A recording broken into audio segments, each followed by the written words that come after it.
আসসালামু আলাইকুম, সবাই কেমন আছেন? আশা করি ভালো আছেন। তো আজকে আপনাদের সাথে শেয়ার করব গরুর কলিজা ভুনার রেসিপি। তো এখানে আমি কলিজাগুলো কেটে বেছে ধুয়ে নিয়ে নিয়েছি। এদিকে পেঁয়াজ কুচি, এলাচ, দারচিনি, লবঙ্গ, তেজপাতা নিয়ে নিয়েছি। অন্যদিকে গুঁড়ো মশলা, হলুদের গুঁড়ো, মরিচের গুঁড়ো, স্বাদ মতো লবণ, গরুর মাংসের মশলা, ধনিয়ার গুঁড়ো নিয়ে নিয়েছি।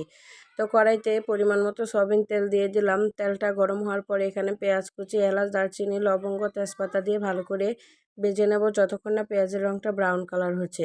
এদিকে পেঁয়াজ ভাজা হয়ে গিয়েছিল, তাই আমি আদা রসুনের পেস্ট দিয়ে ভালোভাবে নাড়াচাড়া দিয়ে মিশিয়ে নিব। তো অনেকেই অনেকভাবে রান্না করেন, আমি যেভাবে রান্না করি সেটাই আমি আপনাদের মধ্যে শেয়ার করি। তো আমার ভিডিওগুলো দেখতে আপনাদের কেমন লাগে অবশ্যই কমেন্টে জানাবেন।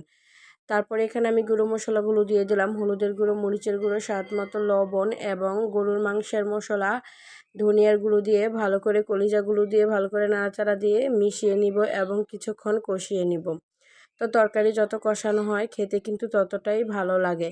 তো এখানে আমি ভালো করে নাড়াচাড়া দিয়ে কলিজাগুলো কষিয়ে নিয়েছি এবং ঝোলের জন্য পরিমাণ মতো পানি দিয়ে দিলাম এবং আবারও ভালো করে নাড়াচাড়া দিয়ে কিছুক্ষণ ঢাকনা দিয়ে ঢেকে রান্না করে নিব।